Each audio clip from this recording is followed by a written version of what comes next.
Mi-homme, mi-loup, un être que tout oppose, mais qui pourtant le compose. Une part de civilisation, de savoir, de connaissance, d'affabilité, d'hospitalité, de gentillesse et de bravoure, et de l'autre côté, une part barbare, instinctive et animale, bestiale, ignorante, méfiante, hostile et méchante. En 2025, le monde n'a jamais été autant rempli de loups des steppes. Le loup des steppes, un des livres les plus célèbres de la littérature allemande, tellement intéressant qu'il a été interdit en Allemagne sous le régime nazi pour empêcher les gens de se poser des questions sur les valeurs qui les animaient, mais aussi pour les empêcher de se rendre compte qu'il peut toujours y avoir de l'espoir. Je vous propose une analyse complète du livre traversé par des parallèles qui font écho à notre société actuelle près de 100 ans plus tard.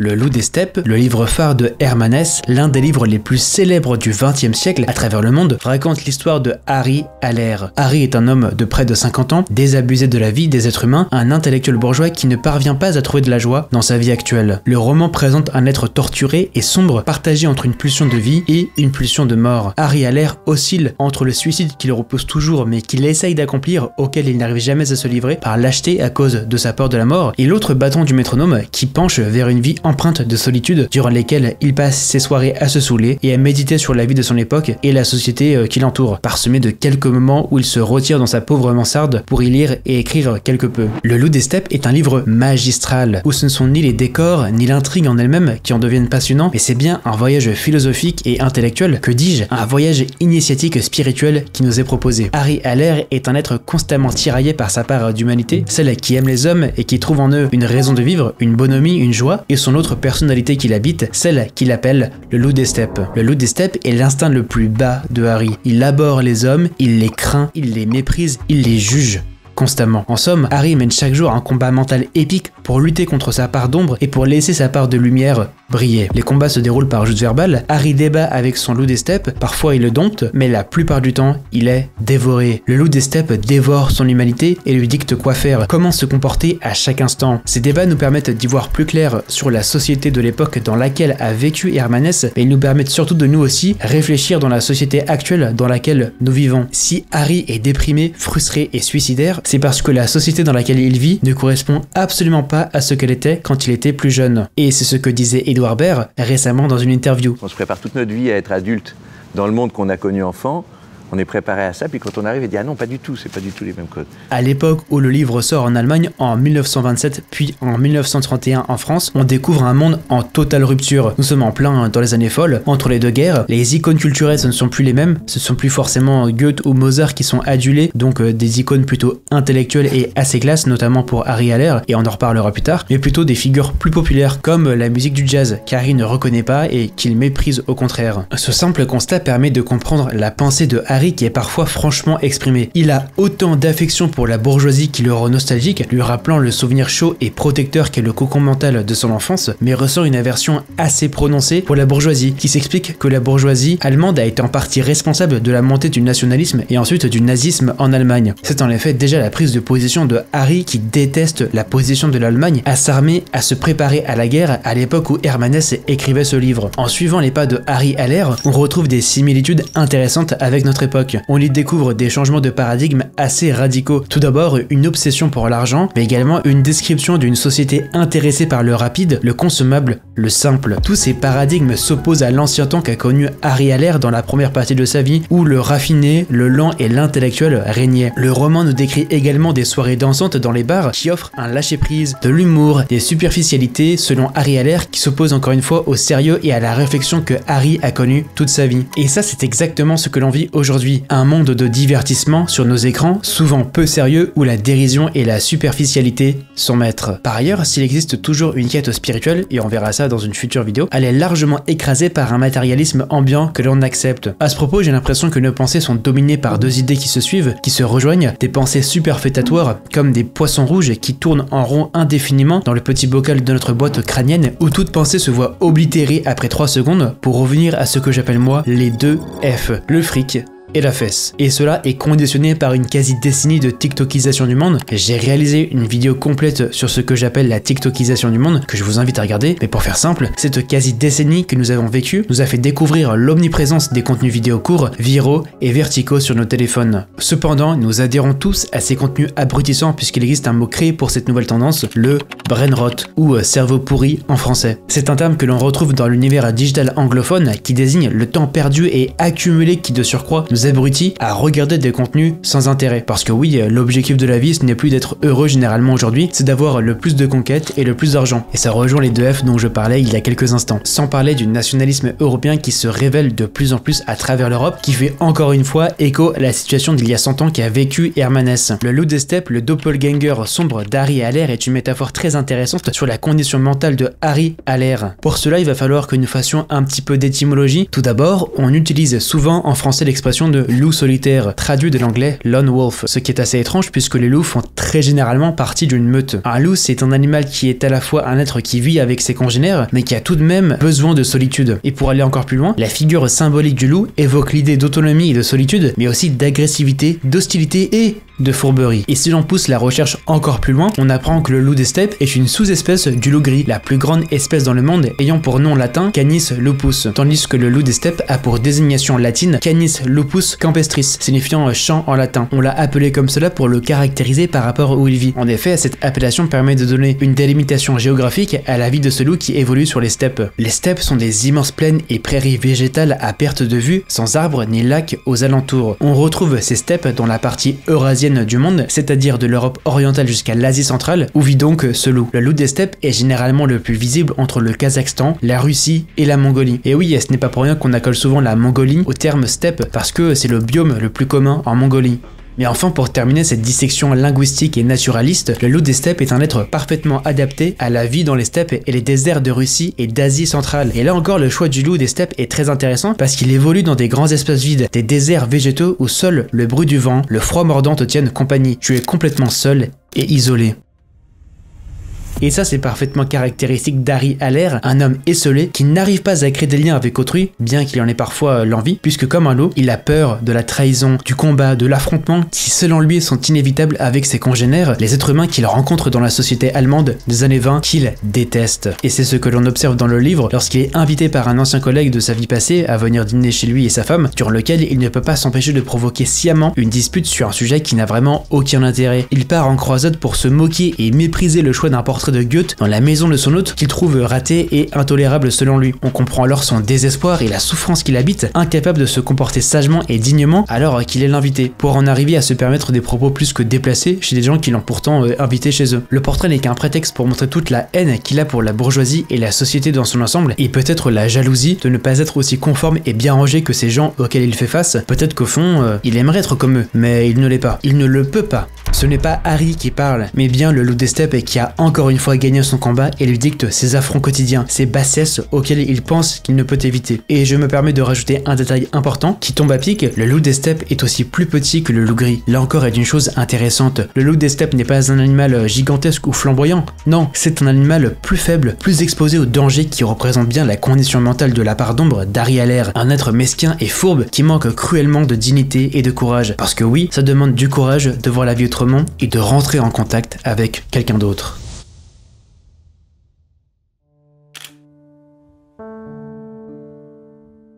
Harry Haller se congédie lui-même de l'appartement chez qui il était invité. De toute façon, ce serait arrivé même s'il était resté, vu son comportement. Et donc, au bord du désespoir, il décide de se saouler une dernière fois avant de se prendre ce qui lui reste du peu de dignité et de courage pour venir accomplir l'acte tant redouté, celui de son suicide. Totalement ivre, avant de rentrer chez lui, il fait un dernier arrêt dans un cabaret miteux et s'assoit à côté d'une jeune femme avec laquelle il va finir par lier conversation, et étonnamment, la fille s'intéresse au protagoniste. Hermine, c'est son nom, s'identifie à son sort et semble le comprendre, mais la façon dont elle va s'occuper de lui est intéressante. Elle le materne un peu, comme si ce n'était qu'un pauvre enfant gâté qui pleurniche sur son sort, et ça aura son importance par la suite. Après moult questions, elle finit par trouver qu'Harry manque cruellement de vie. Et oui, pour le coup, c'est vraiment le cas de le dire. Il n'a jamais dansé le jazz, entre autres, il n'a jamais franchement fait la fête, fréquenté tel milieu, tester ceci ou cela. Bref, c'est quelqu'un qui ne veut pas vivre et qui n'a jamais vraiment vécu, selon elle. C'est ainsi quelqu'un qui reste bloqué dans son maelstrom infernal mental. Et cette situation rappelle la célèbre phrase de Sénèque à Lucilius dans le livre Lettres à Lucilius, où Sénèque disait donc « La plupart flottent misérablement entre les terreurs de la mort et les tourments de l'existence. Ils ne veulent plus vivre et ne savent point mourir. » Et ça, c'est toujours autant d'actualité. J'aimerais revenir sur notre époque contemporaine pour en dresser un constat parallèle. Aujourd'hui, la plupart des individus sont isolés à cause des écrans. Et donc l'analyse que je m'apprête à vous livrer serait plus une description dont elle semble prévisible et me semble aussi évidente, et nous y contribuons tous à cette problématique. En fait, nous adhérons à ce que les écrans créent un fossé toujours plus croissant entre les gens. Cela se vérifie sur plusieurs sphères. D'abord, celle du divertissement et du plaisir. Nous avons tout chez nous. Il n'est plus devenu nécessaire de sortir de chez soi, quelle qu'en soit la nécessité. On peut commander n'importe quoi et se faire livrer ce que l'on veut. On peut regarder des films de chez soi, jouer à des jeux, bref, vous voyez le tableau. D'un autre point de vue, celui du social, les rencontres sont devenues biaisées et davantage difficiles parce que les écrans ont créé une peur de l'interaction, de la rencontre, comme dirait Lucchini, de devoir soutenir le regard de quelqu'un d'autre quand nous sommes habitués à l'interface de l'écran. Mais aussi un biais cognitif où les écrans et les réseaux sociaux ne nous présentent plus que comme une image faussée de nous-mêmes. Pour exemple, j'aimerais parler des compteurs au-dessus de nos profils qui nous permettent d'évaluer si nous sommes populaires ou non et par réciprocité vérifier cela chez nos interlocuteurs. Nous pourrions tout aussi bien parler des profils des réseaux sociaux qui ne montrent que le meilleur de notre apparence quand cela ne représente que 10% des cas, sans parler des filtres flatteurs ne manquant pas de créer un nouveau fléau, celui de mentir sur notre apparence et de créer des nouveaux complexes pour ne citer que quelques exemples les plus apparents. Et ce repli sur soi, cette individualisme, cette recherche de validation aussi des autres, tout ça c'est quelque chose que j'ai particulièrement vécu en 2022 qui a eu beaucoup de résultats négatifs sur ma vie. Je pense que ces thématiques se sont ressenties sur ma chaîne, j'en avais déjà notamment parlé dans ma vidéo sur les INFJ et donc pour vous raconter un petit peu, j'ai fait une expérience de mon plein gré qui m'a servi de leçon. J'ai fait l'ermite pendant 1 an par choix, et aussi parce que je voguais sur la tendance grindset de notre époque que l'on pourrait traduire par accélération en français. Toute l'année 2022, je n'ai jamais été autant productif et réglé comme une horloge. Voilà comment je vivais. Méditation quotidienne, matin et soir, 4 à 5 entraînements par semaine de sport, et d'ailleurs à ce propos, je n'avais jamais été aussi physiquement en forme. Je pouvais même me permettre de courir un petit semi-marathon parce que j'en avais envie sur un coup de tête, donc tout ça pour vous dire, pour vous montrer combien j'étais en forme. Voilà, je me sentais titanesque. Et c'est aussi l'année où j'ai commencé à me remettre quotidiennement à la lecture, j'ai aussi créé mon entreprise et terminé mes études dans une grande école. Bref, donc en gros j'ai tout fait, tout réussi comme ce que les réseaux sociaux me montraient, ce qu'ils m'inculquaient, ce que je devais faire pour être heureux. Mais pourtant, j'en ai aussi subi les affres.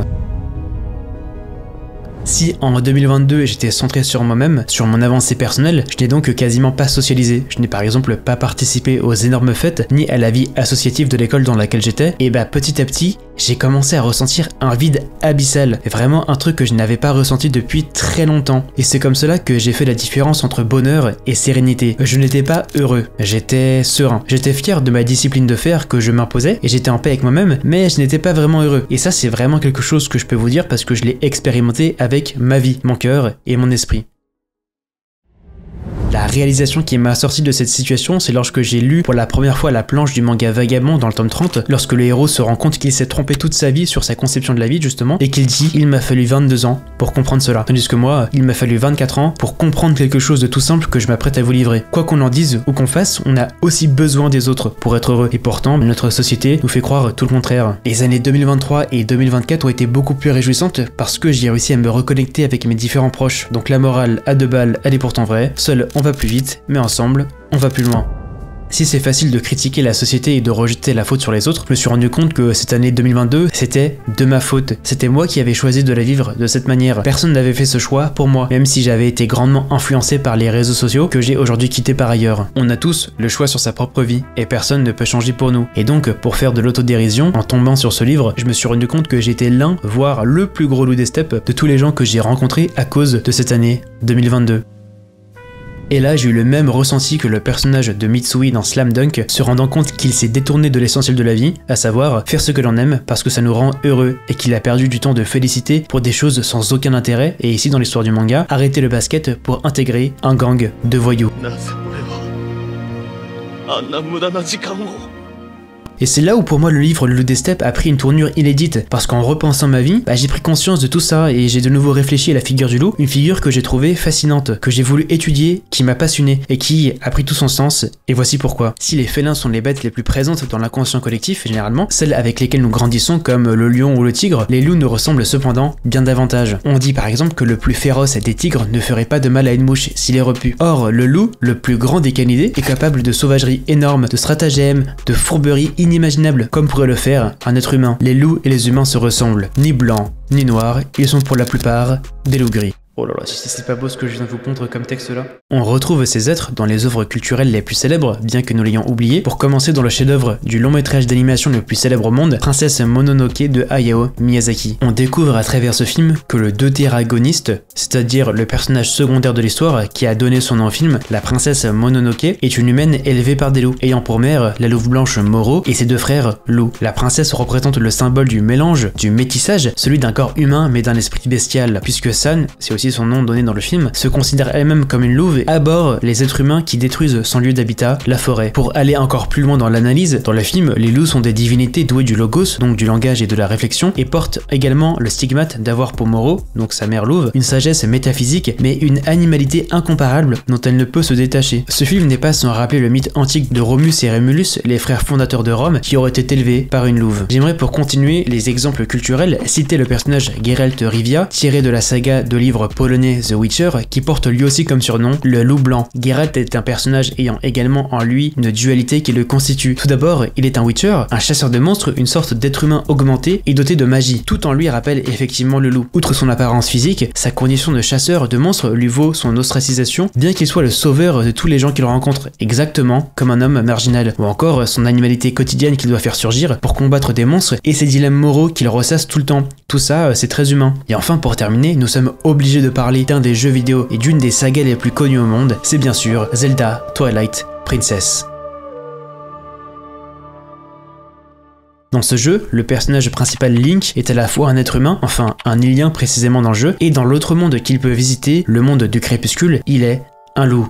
Encore ici, on retrouve à quel point la figure du loup est un symbole fort pour parler de dualité d'être humain. La transformation du héros en loup permet de découvrir une autre perspective, un autre monde que le monde des humains ne perçoit pas. Nous pouvons également constater dans le jeu un changement de traitement par les divers personnages non-joueurs que nous rencontrons, accentuant donc la différence. Enfin, lorsqu'il est un loup, Link doit ramener du monde du crépuscule la lumière, offrant ainsi une inversion et une opposition très intéressante. Nous ne nous attarderons pas davantage sur la signification de Twilight en anglais pour crépuscule en français, un état de transition où le soleil et la lune se croisent et où donc la nuit et le jour s'embrassent. Cette large, voire très large digression servait à présenter une idée capitale dans cet essai, c'est que la figure du loup de Hermanès est plus que géniale. Elle représente le mieux l'être humain comme un être ambivalent, torturé et complexe. Et c'est cette complexité qui peut parfois nous perdre, mais heureusement, en rencontrant les bonnes personnes, on peut arriver à se démêler des filets du désespoir. Et c'est ce qu'a fait Hermine en offrant à Harry la vérité dont il avait besoin. La vie n'est pas du tout comme Harry la voit et qu'il peut très bien choisir en un instant de voir les choses différemment et de changer sa vie. Elle lui propose de le revoir une fois dégrisé pour lui faire découvrir tout le potentiel de la vie et tout ce que cette dernière recèle. Hermine lui propose donc une sorte de pacte. Elle sera à partir de maintenant son précepteur jusqu'à ce qu'il devienne heureux, qui signera donc la fin de sa formation, et Harry devra alors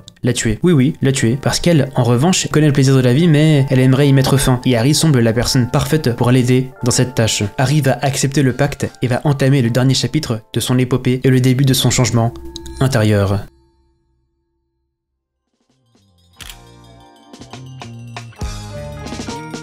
Nous en arrivons au dernier chapitre de l'épopée de Harry Haller. Il nous faudra résumer brièvement toutes les péripéties qu'il rencontre et qu'il découvre pour en arriver à la conclusion du livre sur laquelle nous allons conclure cette vidéo. Harry Haller se met petit à petit à savourer pleinement la vie grâce aux activités qu'Hermine l'invite à entreprendre, notamment danser, beaucoup danser, et c'est même comme cela qu'il va rencontrer lors d'une soirée endiablée une jeune femme, Maria, avec laquelle il aura une liaison. Ça y est, Harry arrive à profiter de chaque instant de la vie sans se morfondre sur sa condition d'être humain et de bourgeois tout en arrêtant de s'infliger infliger les ruminations existentielles qu'il s'impose constamment. Il ne réfléchit plus autant et ainsi profite davantage de la vie. Le livre se termine sur un bal dansant auquel Harry est convié pour y rencontrer une fois pour toutes Hermine. Harry passe l'entière soirée à danser comme un démon. Il se rend compte tout d'abord qu'il avait une énergie vitale insoupçonnée, mais qu'il arrive à plaire et à enchaîner les partenaires qu'il attire lors des danses. Finalement, en début de matinée, après avoir fait la fête toute la nuit, Harry rencontre finalement Hermine qui l'invite dans une espèce de backroom et après avoir ingéré une substance psychédélique, en gros de la drogue dure, fait l'expérience du théâtre magique. Un théâtre qu'il pénètre sur lequel est écrit en haut de la devanture « Théâtre magique, non pas pour tout le monde, pour les fous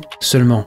Dans le théâtre magique, Harry évolue dans un couloir qui semble infini, où de chaque côté, Harry découvre des portes qu'il peut ouvrir à sa guise. Chaque porte a son propre écriteau, comme « Joignez-vous à la joyeuse battue, grande chasse aux automobiles » ou encore « Mutabor, transformez-vous en n'importe quel animal ou en n'importe quelle plante » ou enfin par exemple « Toutes les filles t'appartiennent ». En ouvrant une première porte, il comprend comment ce théâtre magique fonctionne. Il commence par être spectateur du spectacle ou de la situation qui lui est proposée, mais la scène finit par se métamorphoser en une réalité dans laquelle il va finir par lui-même prendre part. Dû à la substance, au rêve ou au théâtre magique des backrooms dans lequel l'a invité Hermine ou les trois à la fois, le théâtre magique va lui permettre de devenir une sorte de sniper des années 20 dans un monde apocalyptique sur lequel il va s'amuser à tirer sur des voitures qui passent sur un chemin. Il sortira de cette porte pour ensuite découvrir une des scènes capitales de l'œuvre, selon moi. C'est évidemment la partie d'échecs qu'il va avoir avec un homme énigmatique ressemblant un petit peu au personnage Pablo, un personnage que vous découvrirez en lisant le livre, et durant cette partie, il va se rendre compte que la vie, c'est une partie d'échecs. On joue avec les pièces que l'on a, ici il faut comprendre nos qualités et nos défauts, mais que si on perd la partie, on peut recommencer avec une tactique totalement différente et des configurations nouvelles. La métaphore est on ne peut plus claire. On a tous en nous un potentiel infini de renouveau et de changement disponible, et ça, c'est absolument encourageant et plein d'espoir.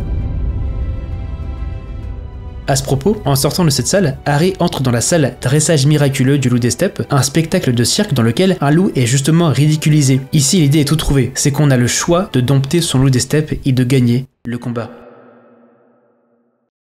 Enfin, la dernière porte que j'aimerais vous présenter, celle que nous avons vue plus tôt, Toutes les filles t'appartiennent, qui lui permettra même de refaire surgir des réminiscences. Il va pouvoir se remémorer l'entièreté de sa vie comme un film que l'on projette sur lequel on pourra redécouvrir les souvenirs de son enfance. Harry va se rendre compte qu'en fait, il n'était pas le nul qu'il pensait être et qu'il a eu une vie amoureuse riche et épanouie avant son désarroi et son désespoir où il vivait pleinement et donc que c'était possible de le vivre de nouveau puisqu'il avait vécu ses sentiments pendant toute une partie de sa vie et que cela ne tient qu'à lui de changer d'état d'esprit. Si l'on devait résumer l'histoire du loup des steppes, on prendrait la punchline du regretté Népal, un parolier et rappeur qui disait « Faut pas qu'on oublie la magie qu'il y a dans nos iris. Te laisse pas désarmer, la réalité tu la crées en partie. Chaque action, un grain dans le sablier qui t'est imparti. » À ce sujet, je vous recommande le parallèle qu'a dressé la chaîne YouTube Yenny Lucho. Ainsi, dans la dernière étape de son passage onirique, Harry va en arriver jusqu'à poignarder Hermine, sorte d'accomplissement, de consécration, où il se libère de ses chaînes, des verrous mentaux qu'il s'est lui-même imposé, ce qui ne laisse à méditer sur le fait que nous sommes tous les geôliers de nos vies.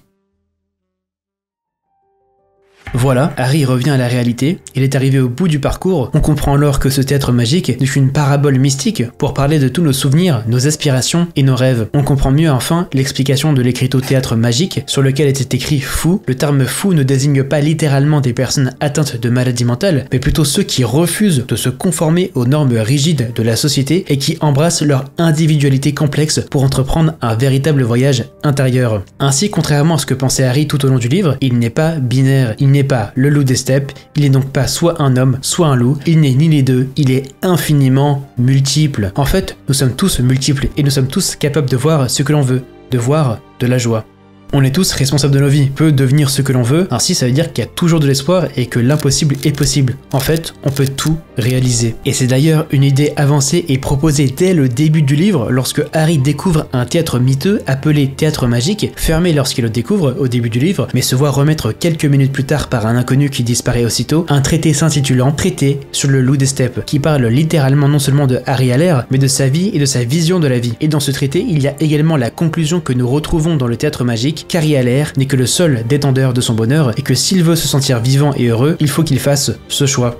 Ce foreshadowing, en français préfiguration ou présage, permet de présenter l'idée finale dès le début du livre. On comprend alors que le être magique qu'il avait rencontré dès le début du livre ne lui était pas encore ouvert parce qu'il n'était pas prêt, parce qu'il n'était pas initié comme le dit Pablo à la page 256. L'agréable soirée dansante à laquelle vous venez de participer, le traité sur le loup des steppes et enfin le petit stimulant que nous venons de prendre vous auront sans doute suffisamment préparé. Enfin, il est important de noter un détail capital, c'est que les initiales du protagoniste, Harry Haller, sont exactement comme Hermann S.